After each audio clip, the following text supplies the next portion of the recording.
Lowe's has the Labor Day deals you need to give your home a new look. Buy one, get one free select interior paint via Visa gift card rebate.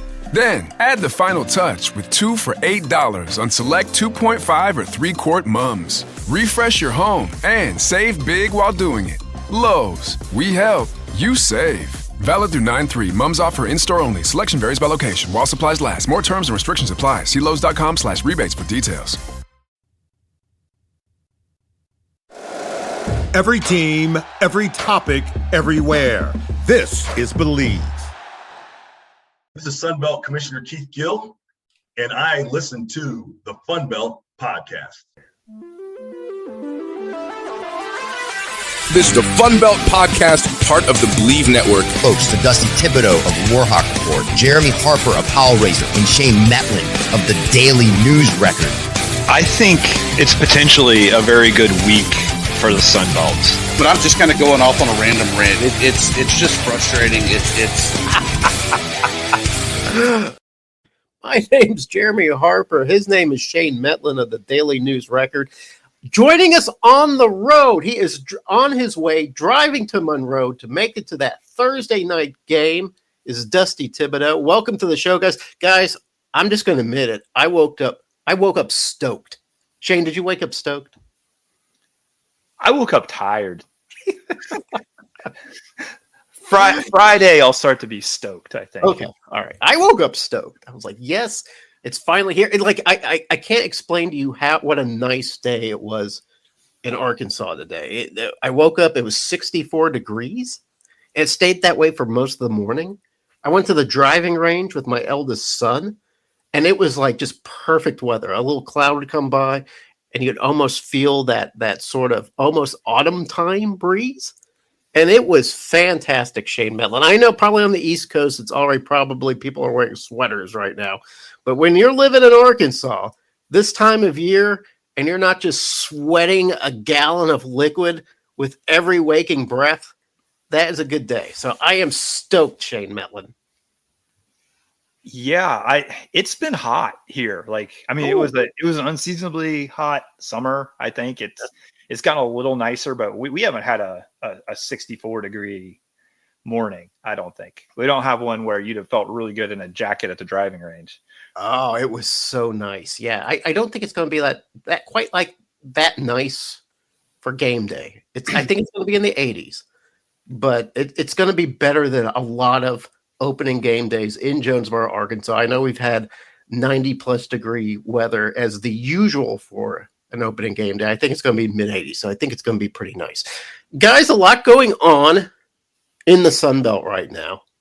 One of the things going on is depth charts are coming out. Shane, did the JMU get their depth chart out? No, they did not. Are they playing games? You haven't been paying attention to JMU and Appalachian State and Southern Miss and maybe a few others that said no depth charts. We don't need those. I don't get that. Why? Shane, explain to me why coaches don't do that. What I heard, I think maybe most specifically to JMU, but it might apply to others, is that the coaches, once they got a few weeks into the season, really didn't even know what those depth charts said. Oh, yeah. And weren't adjusting it week to week, with any accuracy. I know for JMU last year, there was this was kind of a funny story. Is Bob Chesney apparently asked the SID at JMU why, after he hadn't played in 5 weeks, why people were still asking about running back Ayo Adebayo every week. And he goes, because you have him on the 2 deep. He was out for the season at that point, but he was why do they keep asking about this guy? And it was because you still have him on your 2 deep. And so they're kind of worthless in some instances. And I think that's part of the reason some schools aren't doing them. See, I think to me that you need the 2 deep to help engage with fans, because fans want to know who's number 1, who's number 2, who did well during the offseason to earn those distinctions. And then as a reporter, you definitely need to know that, because you have to prepare, your game previews and analysis. I just don't understand why coaches feel like they have to get cute with this. I don't get that. Thibodeau, do you have a better explanation than Shane on this? No, but I did notice that there were less teams that actually put out the two deep, as he said. ULM put one out from early August that was very much kind of that particular week in early August, that snapshot of the team. It has nothing to do with this opening game against the Red Flash or week 2 Alabama or anything else, but there is a depth chart out there with a bunch of names on it. Well, Dusty, let me ask you this. Speaking of depth charts, have we confirmed who the starting quarterback is for the Warhawks for this game, this Thursday evening game against St. Francis? Without a doubt. It's Aiden Armenta, the returner from last year. Coach Brian Vincent's guy that he brought over from New Mexico. It's double A, number 10, QB1, whatever you want to call him, but that's the guy that'll line up behind center. Okay, there's a couple mysteries out in the East, Shane, and I think we know what the answers are, but maybe you can sort of underscore that. Appalachian State, it's going to be A.J. Swan, right? That would be my guess. It's another one of those where they didn't put out a depth chart. They're not going to announce anything until pretty much game time. I don't think so, but that would be my guess at this point for them. Okay. All right. I think that would be a good pick. But so I thought that was going to be Tad Hudson for the Chanticleers. They went ahead today, named MJ Morse, the forward 3-star prospect coming out from, I think, Maryland. He's got the start. I thought it's not really interesting. I kind of thought he'd be in the running, but Tad Hudson did get some get some starting time last season. I know the Panthers have. How do you pronounce this, Shane? Christian Velo? I'm not 100% sure how to pronounce it, to be honest with you. But here's a big mystery. James Madison Dukes. Is Alonzo Barnett going to suit up for this game? He'll suit up. Okay. Is he going to play this game? He very well could. He has been cleared, fully cleared. I kind of feel like he's probably a good chance he's going to start this game, which is kind of shocking to say. Like a few months ago, I would have not thought there was much chance at all of that happening. But at this point, I think it's probably maybe 60-40, 70-30 that he might get the start in this one. All right. The Dukes do have an interesting backup in Matt Sluka, the guy out of UNLV. I said ULNV, but that's kind of funny. Anyway, let's hope that we see Barnett. Yeah. But, if he doesn't, I think what you got FCA, Weber State. Is it absolutely 100% necessary to have Alonzo Barnett there? And I think you'll see packages for Sluka too. Okay. I think that's probably would have been the plan, regardless of any injury for Barnett, is to use Sluka as a guy who can hurt you with his feet and maybe do some different things and have some packages that keep people off balance. So I would guess we'll probably see both of those guys on Saturday. All right, Superfly Sluka. I'd like to see him in action. Dusty Thibodeau, the Cajuns. They kind of named their guy fairly early. Walker Howard. He's the Lafayette kid. He transferred from Ole Miss and then LSU, and now he's a Cajun. Is that kind of a big deal, you think, for the Cajuns to have local boy come in and be the starting quarterback? Without a doubt. I mean, he was the quarterback when he left St. Thomas More there in Lafayette. The fact that even though he's technically transferring in from Ole Miss, that's still, according to the locals, an LSU quarterback that they got. So that gives them a chance to kind of one up the flagship that they took their quarterback for a team that's pretty loaded. And that might be the difference that really lets them get to that Sun Belt Conference championship. Yeah, I know that Sun Belt teams, they love it when a local boy makes good, gets on the team. There's going to be a lot of fans pulling for him. Marshall Thundering Herd, they named Zion Turner their starting quarterback. It was a little surprise for me. I didn't see that coming. I am sorry. I am so sorry, Shane. I totally messed that up. Marshall named Carlos Del Rio Wilson, the 3-star recruit from Florida, as the starter. I had picked Zion Turner, but it's really Carlos Del Rio Wilson. You know anything about this kid?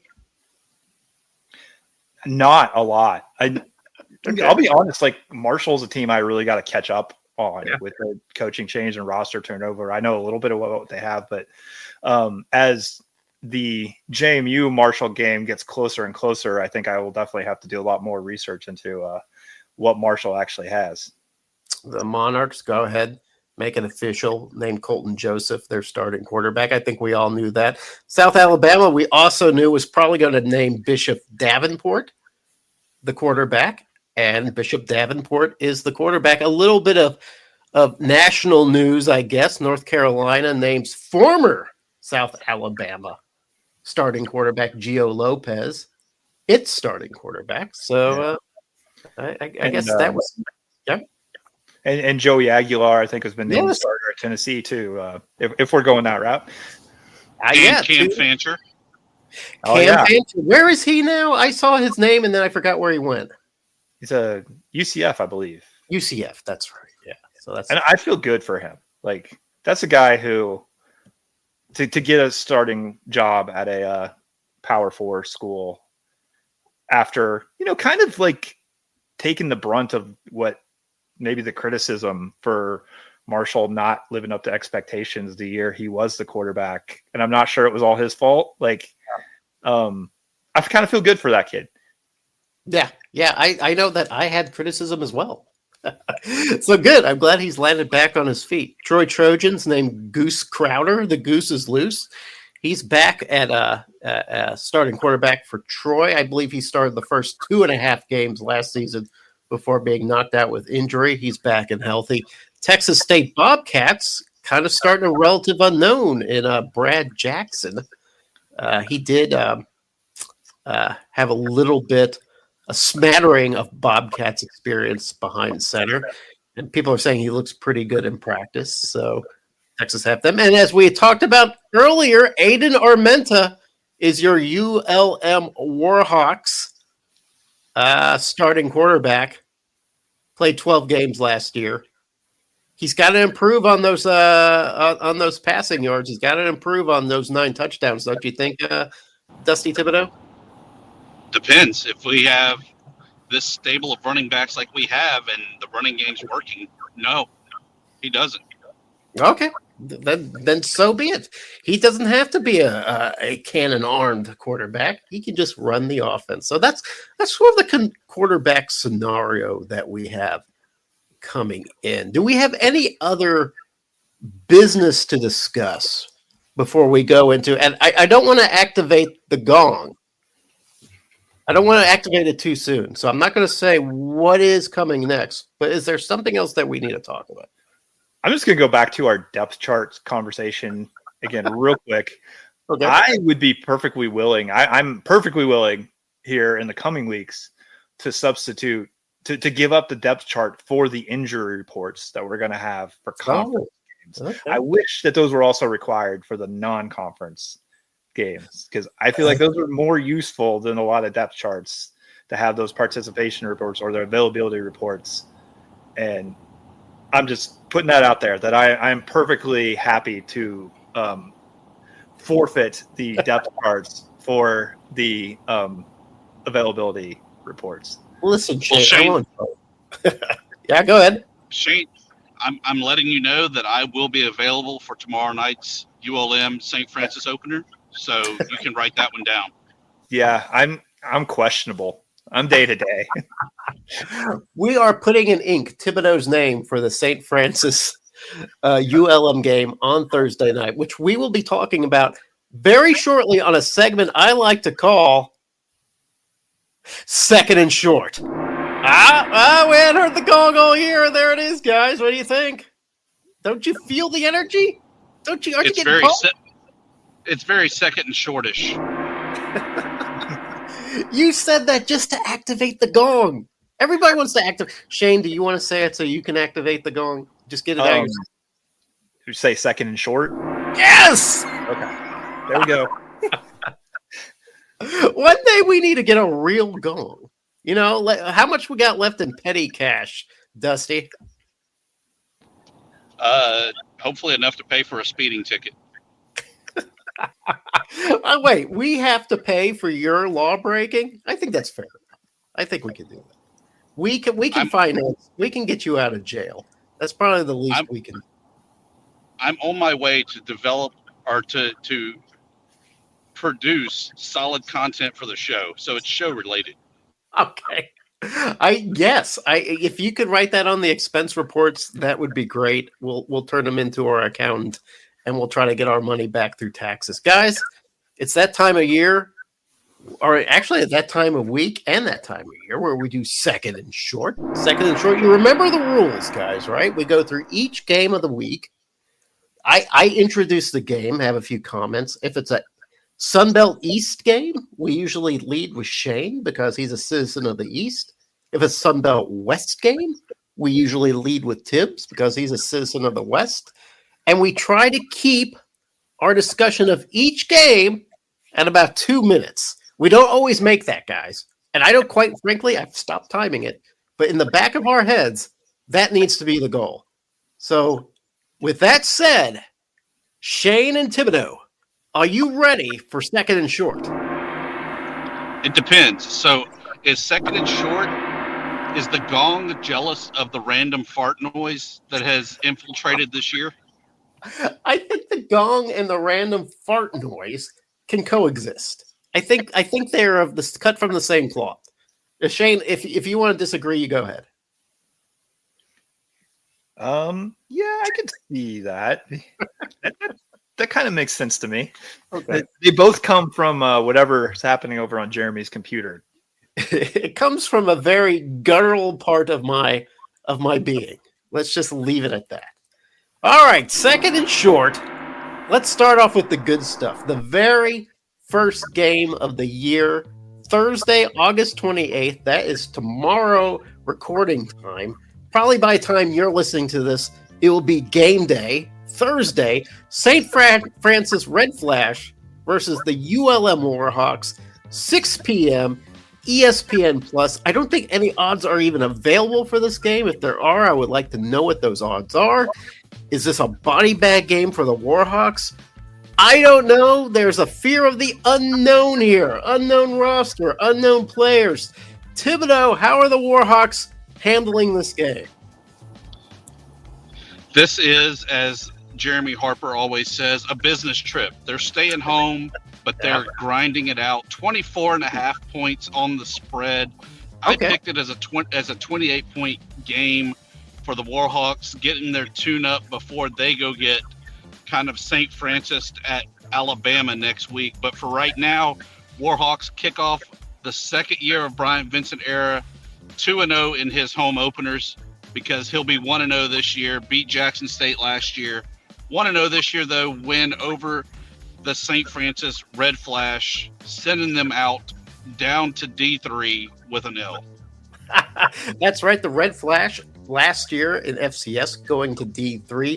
Shane, is that how you see this going, shaking down? Yeah, and I'll go a step further. ULM needs to put them in a body bag. They need to make a statement in this one.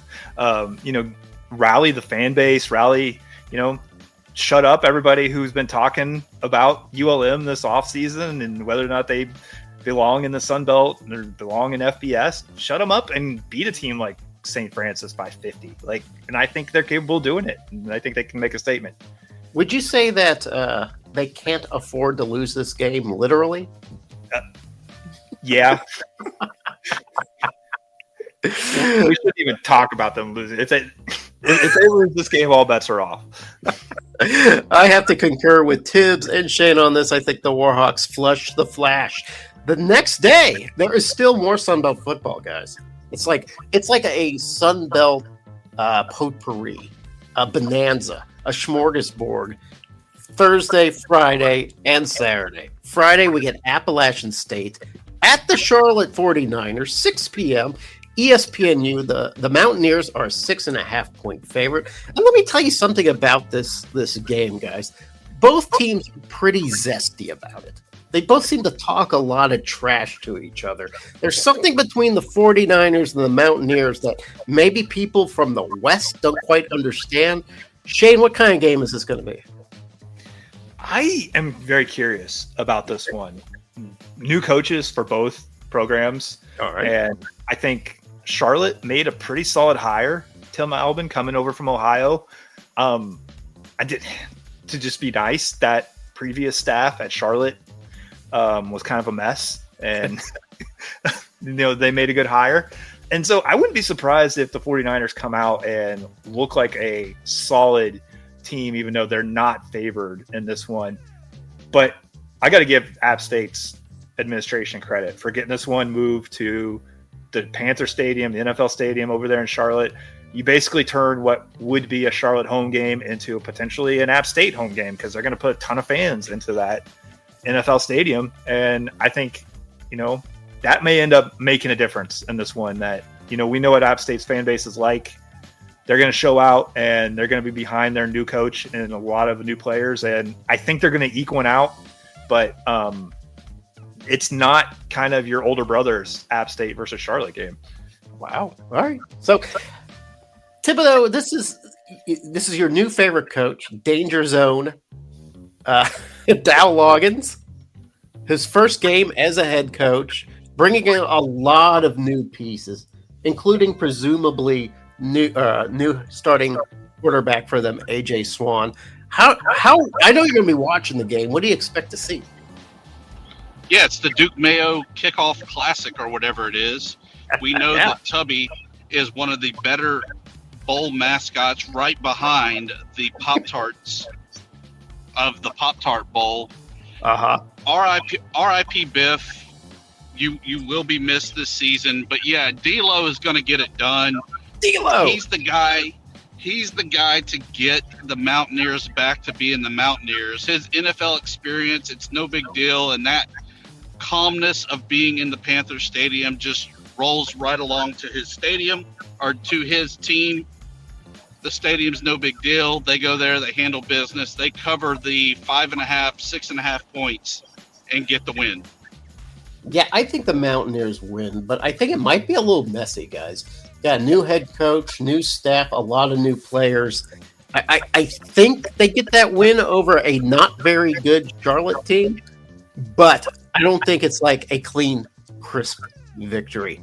All right, Saturday is the meat, guys. Saturday is when most of the games happen. You strap in, you get your coffee, you get your soft drinks, maybe you cool your beer for later on, and you sit down and you get ready for some excellent football, and it starts early at 11 a.m. Saturday, August 30th, Mississippi State Bulldogs. They go to Hattiesburg to face Southern Miss Golden Eagles at 11 a.m. It's an ESPN game. Golden Eagles are a 12-point dog in this game. And I don't know if Vegas really has comprehended exactly how far this Southern Miss team has transformed. Mississippi State, not very good this year. Tibbs, do the Golden Eagles have a chance for the upset at home? You're damn right they do. I think that this is the statement game of the early season. And yes, I know it's week 1, week 0, whatever it is. It's week 1. But you don't get the flagship school coming to your home every year. Nope. And then Charlie Huff has to prove that he was the right hire, that he was the guy that brought all these players in, and he is able to coach them up and get them to play. It wasn't just a Marshall thing, it's a Charlie Huff thing. I think he has the ability to really show out for the Sun Belt, show out for Southern Miss, and get the win over in-state Mississippi State. Hot damn, Tibbs, that was some good analysis. Shane, is there any way you could add to that deep level of analysis? Not really. I mean, it's going to be the first time in a while Hattiesburg is really jazzed for a football game, and we know what that Rock can be like when they're excited about that team, that program. I think they have a real shot to pull it off. It's kind of a shame it's an early game. Like, they don't have all day to prepare with the tailgating. for the. But I think I wouldn't be surprised if we see a inspired performance by Southern Miss in this one. Maybe one that, like, even by the end of the year, if Mississippi State surprises people, we're wondering, like, how did Southern Miss pull this off? But it's going to be incredible atmosphere, and I think the Eagles are ready to possibly pull off an upset here. I have to agree with Shane Metlin, and for all the reasons that Thibodeau laid out, with Charlie Huff coming in and proving himself as the right hire, with all these new guys coming in and bringing that championship level feel and attitude and maturity to the team. I think the Eagles of Gold pull off the Sun Belt's first upset of the season. All right, next game happens, I don't know, about 2.5 hours later. Old Dominion Monarchs, they're up against the number 20 Indiana Hoosiers and our favorite former Sun Belt coach, Kurt Cignetti. It's at 1:30. It's at FS1 if you got that. Monarchs are a 22.5 point underdog in this game. I'm not sure if that's fair to Ricky Ronnie and his group, because Ricky Ronnie likes it when it's weird. Shane, does Ricky Ronnie and Jason Henderson and Colton Joseph, do they have a chance in this game? I like ODU this year, but I don't think they have a chance in this particular game. I think, for one thing, you mentioned Kurt Cignetti's on the other sideline, and it's not any real animosity towards ODU, but it's a familiarity. Yeah. He knows what they do. He knows their personnel already. And he's got guys on his team that know ODU too and are not going to want to lose to ODU. So I see a pretty solid performance from what's a pretty good Indiana team. And probably just going to be too much for ODU, who I think is going to have a good season, but probably not going to start out the way they want to week one. Thibodeau, here we're seeing a meeting of two really kind of big personalities with Ricky Ronnie and Kurt Cignetti. I would just love to see those guys sit there and talk shop for 20 minutes, let alone watching 60 minutes of football with those guys. How do you think this game's going to go? I just hope they mic them up when the coaches go out at midfield, before the game to talk, that we get to hear that great, insightful meeting of the minds. Look, I love some ODU, love the powder blue, love the weirdness of Old Dominion. Lowe's knows that no matter your paint project, saving is at the top of your list. That's why when you shop today, you can buy one, get one free. Select Valspar and HGTV Home by Sherwin-Williams. One-coat coverage interior paints via rebate. Shop these deals in-store or online today at Lowe's. We help, you save. Selection varies by location. While supplies last. Discount taken at time of purchase. See sales associate for details. Offer valid 8/21 through 9/3. But Indiana's nationally ranked. They felt a little shafted that they didn't get more respect last year when it came to the CFP. Cignetti wins. Google him. He wants to win, and he wants to be in that extended playoff. This is going to be Indiana's first appealing for that playoff. All right. So there's a little bit of breakup with Tibbs on the other end of the line. Tibbs, I hope that you drive into some better internet connection. That's worse. I think we got the gist of what you're saying. And quite frankly, I think this game is a lot closer than people think. I think it's going to be closer than the 22.5 points that Vegas thinks it's going to be. I don't think Ronnie has enough weirdness for the Monarchs to win, but I think it's going to be an entertaining game. Next game up, I think last year this would have been a much better game. Marshall Thundering Herd over number 5, Georgia Bulldogs, 2:30 p.m. ESPN. The Thundering Herd are a 39.5 point underdog to the Georgia Bulldogs. Listen, this is Georgia. This is the Bulldogs. They're a top 5 team. No doubt about it. They're probably playoff bound. If they're not, they're going to just miss out on it. This is Tony Gibson's first year as head coach. This is a team that's full of new guys. Shane, what are we going to get out of this game? Hopefully get out of it with this team intact and not too many injuries. Like it's a buzzsaw to run into in your first game. And I think if Tony Gibson has the run at Marshall, I think he's going to have in a few years. We're going to be talking about, do you remember how bad that opener was against Georgia?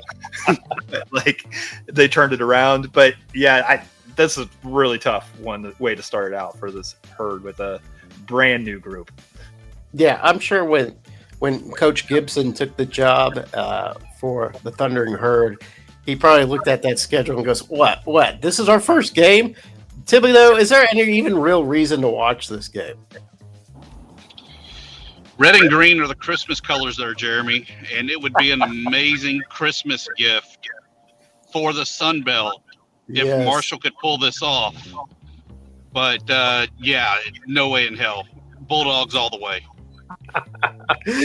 I tell you what, an L isn't a loss if it's a learn. So if Tony Gibson and his team can learn something from this game, then that's a win. That's my opinion. Later on in the day, Coastal Carolina takes on the Virginia Cavaliers at 5 p.m. at the ACC Network. Coastal Carolina is a 12-point dog in the game. Cavaliers aren't thought to be very good this year, but I don't even know if we know much about Coastal Carolina. So, Shane, can you give us any ideas as to whether or not Coastal Carolina is better than this spread? I don't know. I haven't heard much about Coastal Carolina to give me a ton of optimism there. I mean, it just seems like the rebuild is happening. I know they're higher on their assistant coach and their coordinator situation than they were last year. So maybe that ends up making a big difference. But UVA also, they bring in Chandler Morris to be their starting quarterback. They should be better. I don't know they're going to be like a great ACC team, but I think they're going to be pretty solid at home. And yeah, I think 12.5-point spread sounds about right for this one. All right. You know what? Coastal Carolina, they don't do too badly, especially at the beginning of the year. So the Virginia Cavaliers seem like that kind of team that if you have the right pieces in place, you can get that win. Thibodeau, is there a chance that the Coastal Carolina Chanticleers picks up an upset victory here? I don't think they pick up the money line win, but I would take those 14 points because I do think it'll be about a 10-point game where Coastal Carolina falls just short. But, I don't think that we know what Coastal Carolina is, whether they're a good team, a bad team, or a A-OK team. I think we'll learn a little bit more about them in the coming weeks, but for right now, we got to assume they're going to fall just short in this game against Virginia. Yeah, I think it can go either way, guys. I'm going to be the optimist here and say that there is a chance here that the Chants get that win over the Cavaliers. I think it'll if it happens, gives the Chanticleers a huge boost, gives them all the confidence they need going into conference play in that tough East. Next game. Around the same time, actually the exact same time, the Weber State Wildcats come and visit James Madison Dukes. 5 p.m. on the ESPN+. The Dukes are a 25.5-point favorite. Are the Wildcats any good? I don't know. Are the Dukes any good? A lot of people seem to think so. Shane, what are we going to see out of this game? Anything? I don't think it'll be close. This was kind of a classic FCS matchup not that long ago. I think it was 2017. JMU won a playoff game on a last-second field goal against these guys, and they've gone in the opposite direction since. JMU obviously moved up and has had a bunch of success.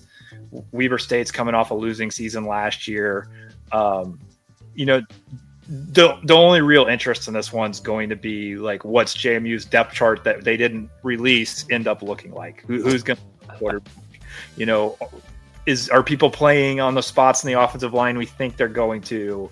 What's the depth of the linebacker like? That's the stuff we want to find out from this one, like on Saturday. I don't think it's going to be within 3 or 4 scores. Yeah, the only thing we know for certain about the Dukes, I guess, is that Pat McMurtry will be on that offensive line, making massive holes for the run game for the Dukes. Will you be watching this game at all, Dusty Thibodeau? I will watch it from the ticker, but that's way too much purple for me to feel comfortable watching it in person or on a stream. Yeah, that is a good deal of purple. And you know what? If you don't like purple, you're not going to like this game. My prediction is that we might see more Matt Sluka than we'll see Alonzo Barnett, only because Alonzo's still probably rehabbing a little bit. I'm just guessing. I don't have any inside information. Just a hunch. 6 p.m., Southeast Missouri State Redhawks. Redhawks, by the way, one word, not two. I have been calling it 2 words all week, and I'm sure an assassin from Cape Girardeau is on his way to bury me in the backyard. But it's Southeast Missouri State Redhawks at Arkansas State Red Wolves, 6 p.m., ESPN Plus. The Red Wolves are a 10.5-point favorite. The Redhawks, pretty good FCS team, made into the playoffs last year. Thibodeau, are the Redhawks going to present a challenge to these Red Wolves? I mean, they're no Central Arkansas, but yeah, it's definitely going to be a challenge for Arkansas State to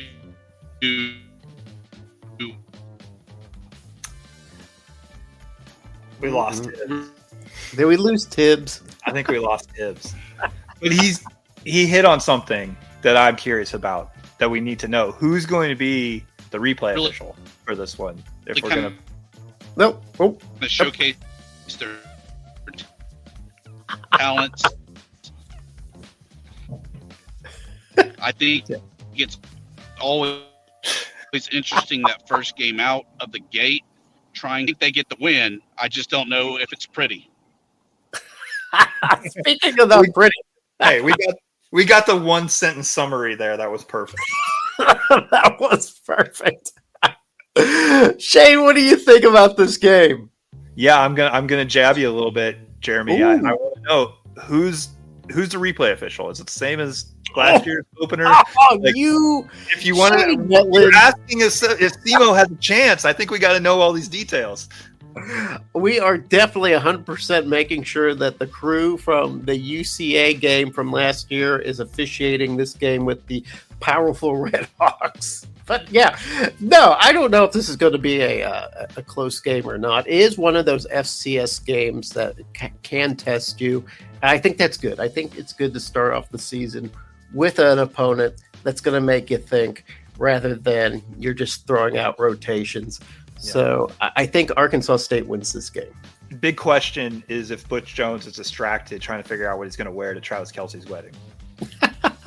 He talked about he said that at the very first part of his presser on Tuesday. He made sure to mention Kelce and Taylor Swift, and I think he's jonesing to get in that wedding. So maybe best man's material. I don't know.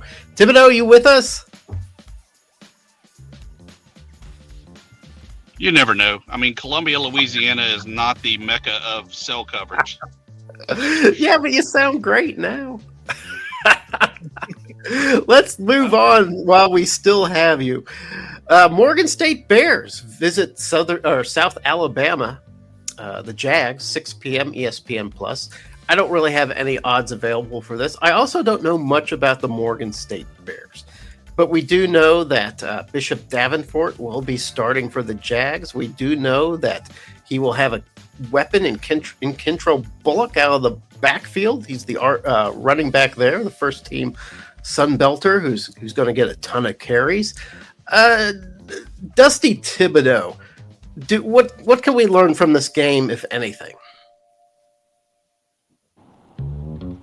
You remember last year when South Alabama put that ass whooping on Northwestern State? What was it, like 97-3 or whatever it was? Yes, I do. It's probably going to be fairly close to that again. Wow.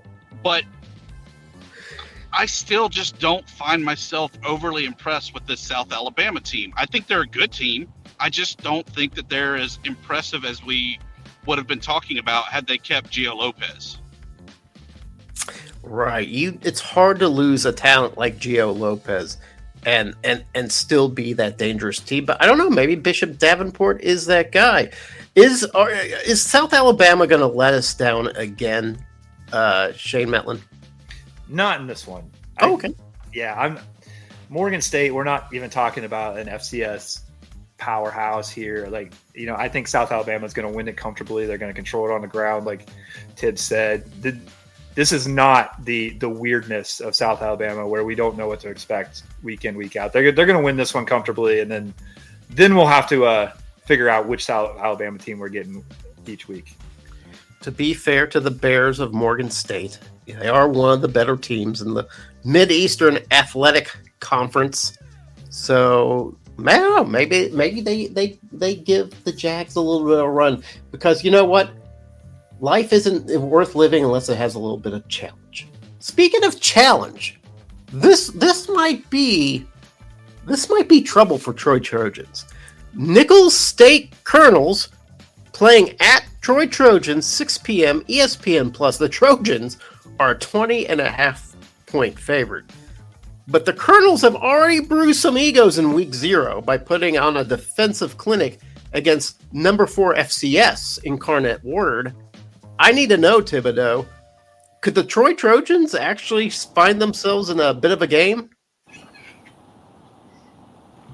Most definitely. This is not your like daddy's Nichols team. This is a good Nichols team that is going to come in scrappy with all the confidence after beating Incarnate Word in week 0. I like the Colonels in this game. Oh, first upset. I'll have you know that the Sun Belt does not lose to the FCS, okay? That being said, Shane, is Troy in danger of losing this game? They don't lose, but they don't always cover against the FCS, and I'm not sure I would pick them to cover. That's a pretty big spread for a team that's already played a game. Regardless of anything else, like just when one team's already played a game and another team hasn't, you got to expect maybe that first quarter to be a little bit weird and things to happen. I know Troy's coming off some momentum to end the year last year, but that was a great defensive effort by Nichols in week 1. Deuce Hogan looks solid at quarterback. I think they're going to make it a game. Troy's going to pull it out, but 20 points, that's too much. Yeah, Jared Parker, I just don't see him not having his team prepared for the Colonels. Now, I do understand Thibodeau's enthusiasm for the Colonels, though, because they are definitely a lot better FCS team than maybe the Trojans had signed on for. So it should be an exciting game. It might cause a lot of heartburn. I do think Trojans end up pulling this out. Georgia State Panthers take on the number 21 ranked Ole Miss Rebel Bears, 6:45 on the SEC network. The Panthers are a 36-point underdog. And quite frankly, Del McGee and the Panthers have an opportunity to at least show us what the Panthers are made of this year. They've got the revamped running back room. They got the returning quarterback coming in. They've got some stuff that could make you feel fairly hopeful about the Panthers, but maybe just not in this game, Shane. Yeah, I think they have a chance to cover in this one. That's another huge spread, and Ole Miss is good. Ole Miss is going to win a lot of games. They're going to be in the mix in the SEC, I think.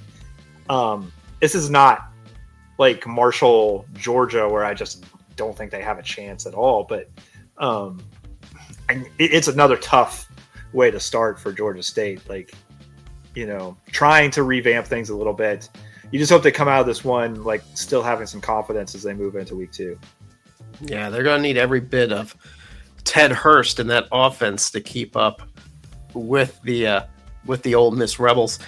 Thibodeau, is there any chance that we see a little bit more magic from the Panthers who beat an SEC foe last season? Hey, hotty toddy. Oh, what were you saying there, Jeremy? I was wondering if you thought maybe the Panthers have a chance to win this game. I couldn't hear you over the fight song for Ole Miss. Okay, all right. I'm going to take that as it's all Ole Miss for Dusty Thibodeau. I imagine must have some money on the game or something. I think he just really likes the Ole Miss Rebels this year, or maybe just doesn't like the Panthers. I don't know. I think the score's going to be ugly, but I think we will see a few bursts of brilliance from Georgia State that they can look back on and say, okay, let's build on this. Our next game, Rice Owls. Rice versus Louisiana Cajuns, Raging Cajuns. 7 p.m. ESPN Plus. We got the Cajuns as 11.5-point favorite.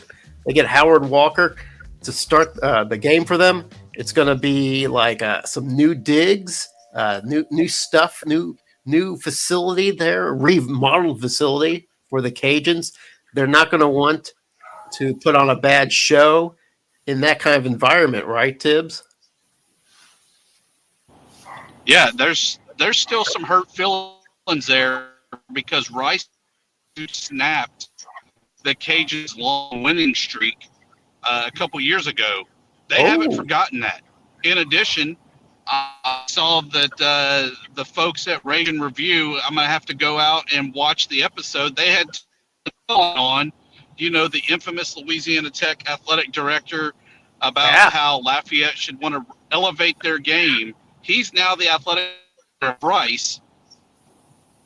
It just, every angle of this game says this is Raging Cajuns through and through and then some. Nice. All right, Shane, do you feel like that this is the slam dunk for the Raging Cajuns? I kind of feel that way. It seems like maybe even the Raging Cajuns are thought of a little bit too little on this spread. Yeah, and it's similar to what we talked about Southern Miss. It should just be a great atmosphere. People really excited to be there, and that can kind of push, what's already a good Cajuns team over the top. The Tommy McLeod factor too, to shove it to him. Like, their fans are going to eat that up. Like, knowing the guy who said Conference USA was too good for their school and saw that completely backfire in his face. They feel the same way about the American right now. You can stick it to him again. And I think they're going to really, really enjoy doing that. Yeah, Rice is picked to finish 10th this season. So they don't have this great team. If I were a betting man, and I'm not saying I am, I might look at that 11.5 points for the Cajuns and think about betting the over. Later on in the night, Eastern Michigan Eagles take on the Texas State Bobcats, 7 p.m. ESPN Plus. It's going to be in San Marcos. The Bobcats are a 14-point favorite. But in my opinion, there are some question marks around Texas State that have been giving me some pause. So I don't know about this spread. I'm gonna throw it over to you, Tibbs. Maybe you can talk me off the ledge here. Yeah, I don't think that, much like we talked about Coastal Carolina not knowing what they are, if they're good, bad, or indifferent, I think it's kind of the same thing with Texas State. There's the assumption that they want to go out on the high note, winning the West, winning the Sun Belt, something they have not done to date. But we don't know if they have really the caliber of players or the team to do it.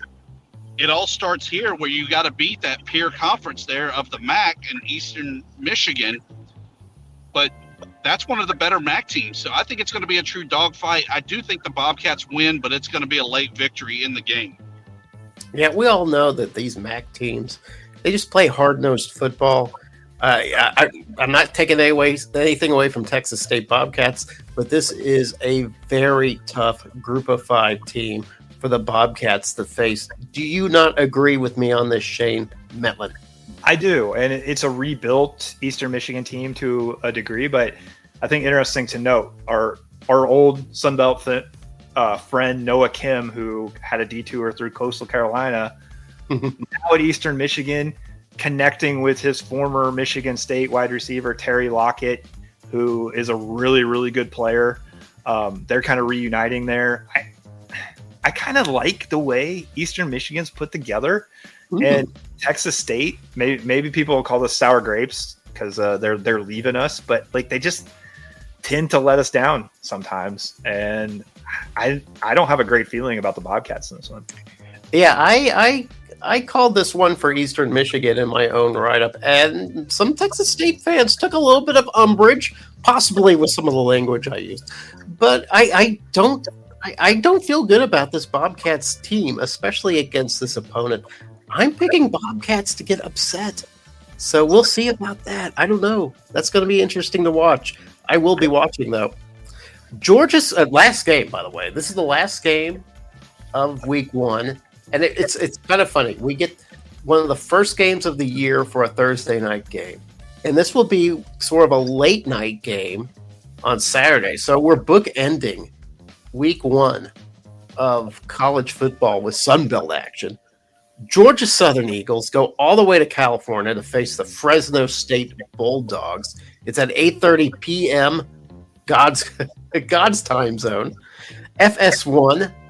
Eagles are just a 1-point favorite. I've seen 2-point favorites at some point. No, I'm sorry, not a favorite. Eagles are a 1-point underdog in this game. Sorry about that. But that could be just a home field advantage 1 point, a fatigue 1 point. I got to know from you, Shane Metlin, is this a game that the Georgia Southern Eagles can win? They definitely can win. And I'm not going to say what line I'm looking at because I don't know if they're a sponsor or not, but I do see one where they're favored, and so it's that close with the line that it can go either way. I think if you're going to make that trip from Georgia to California, and they seem to do it every year almost, it seems like making that West Coast trip, isn't week 1 the week to do it? You're not that far into classes. You haven't played a game already where you're beat up and then you're trying to recover, and then short week, get on a plane. I think if you're going to travel, this is the time to do it. And maybe it won't hurt them as much to go west. And yeah, Fresno State was not super impressive in their week 0 opener at Kansas. I think Georgia State, or Georgia Southern, that is, has a real shot to start this off with a win against the Mountain West. Yeah, I forgot about that. Fresno State had that week 0 against Kansas. And quite frankly, though, I never really see Sunbelt teams do very well on the West Coast. Thibodeau, am I wrong about this? No, I can't think of a Sunbelt team that has gone out west and actually returned with a victory. But I do think that Georgia Southern has what it takes to go out there and get this win. I do worry about next week because in talking with Danny Reed, the voice of the Eagles, they're staying out there for essentially the 2 weeks between the Fresno game and the USC game. That second game, I think they're going to be road weary, and ready to go home and sleep in their own bed. But for this week, this might be the first Sunbelt West Coast win in a while. All right. You guys got to talk me off the ledge. I kind of picked Fresno State to win this, but now you got me believing in the Eagles. So I'm going to change my perspective on the Eagles. And guys, that's it. We did it. That is the end of Second and Short. Well done. Give yourselves a hand. Man, there was no rust at all. You guys are a well-oiled machine. We pulled Second and Short out of storage and was an immediate success. So congratulations. I credit both of you. JMU did win at Utah. No, but Verizon is definitely. Does that count as a West Coast win? That sort of counts. No. No. I will say Verizon is not, and probably will, a show sponsor, though, based on the quality of experience that we have had this show. and that was a perfect example of the quality of the show.